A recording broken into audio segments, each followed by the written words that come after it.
Los argumentos se hacían más y más y más fuertes en estas últimas afirmaciones de la defensa de Maximiliano, tratando de demostrar que no fue un instrumento del Imperio francés, que antes de venir al país exigió y obtuvo del gobierno francés que fueran restituidos a la libertad los prisioneros mexicanos que existían en Francia, declarando que no podía tolerar que una potencia aliada retuviera prisioneros nacionales del país que iba a regir.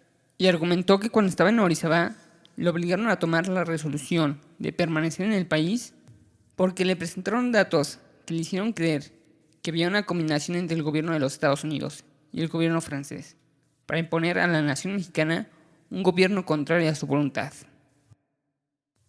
Después de argumentar 50 puntos en favor de Maximiliano, la defensa de Maximiliano no tuvo nada que decir más que lo siguiente: soldados de la República, que acabáis de recoger tanta gloria en los campos de batalla y de dar días de placer tan inefable a la patria. No manchéis vuestros laureles, no turbéis tan puro regocijo público, abusando de vuestra victoria sobre un enemigo vencido y decretando una ejecución sangrienta, inútil y extraña al noble carácter del compasivo y bondadoso pueblo mexicano. La defensa de Maximiliano fue breve, concisa, respondiendo a las principales acusaciones hechas por el fiscal.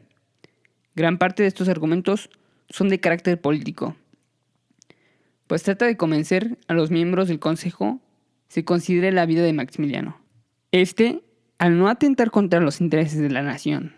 La exposición del fiscal ante el Consejo de Guerra. A diferencia de la exposición de los abogados de Maximiliano, que no contaban con orden en sus ideas, en los argumentos del fiscal Manuel Aspiros se encuentran enumerados 65 puntos, de los cuales los primeros 66 son de una línea histórica, en la cual expone con algunos documentos oficiales como cartas, telegramas, prensa escrita, tanto de la República como del Imperio.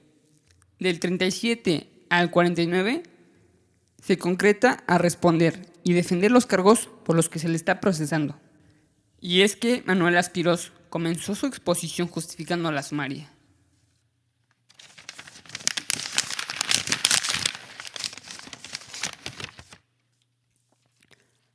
Al leer la Suprema Ley del 21 de mayo, que dispuso el juicio de Maximiliano, Miramón y Mejía, se comprende sin dificultad.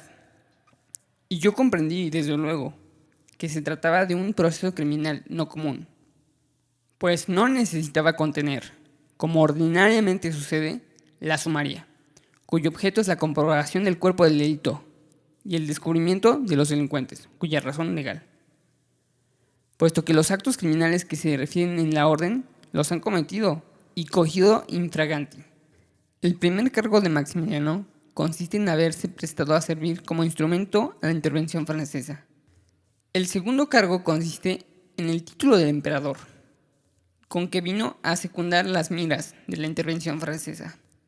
La ilegalidad de este título le convierte en usurpador de los derechos de un pueblo soberano. El tercer cargo, que resulta del anterior, es la usurpación misma de los derechos de un pueblo soberano, libremente constituido.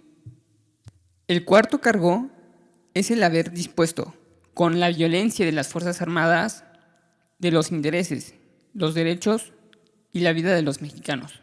El quinto cargo consiste en el género de la guerra que hizo Maximiliano a la República, junto con los franceses, por las responsabilidades que contrajo a causa de los excesos cometidos por el ejército francés, en nombre del imperio.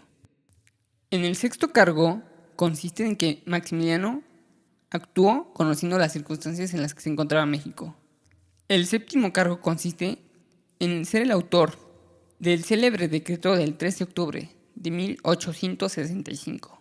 Hay que recordar que este decreto ordenaba ejecutar a cualquier republicano capturado en flagrancia.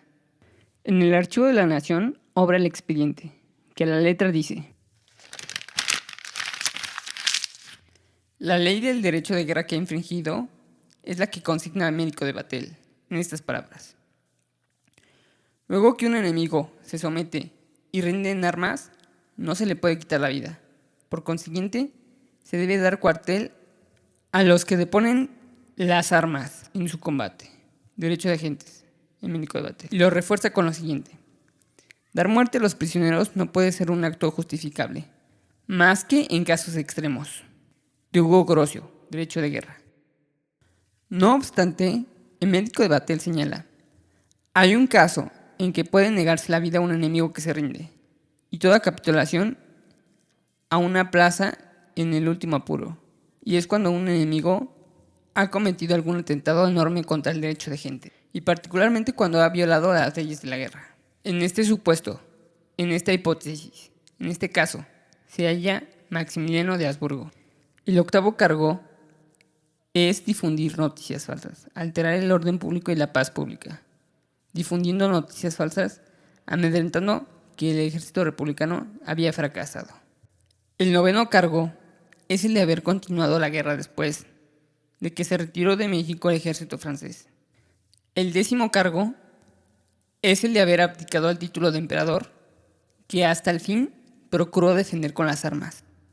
El undécimo cargo consiste en la indicación de que se le deberían guardar las consideraciones de un soberano vencido en guerra justa. Y es una circunstancia que reagrava nuevamente el cargo de usurpación y su obstinación en defenderla. Tras haber expuesto el fiscal de este proceso sus argumentos en respuesta y defensa de los delitos por los cuales se les acusa a los 3 prisioneros, haber atentado contra la nación mexicana, el derecho de agentes y las garantías individuales, cita para el 14 de junio, en el Teatro Iturbide, al Consejo de Guerra, a la 1 de la tarde para la votación. 14 de junio. Eran las 12:50 del día 14.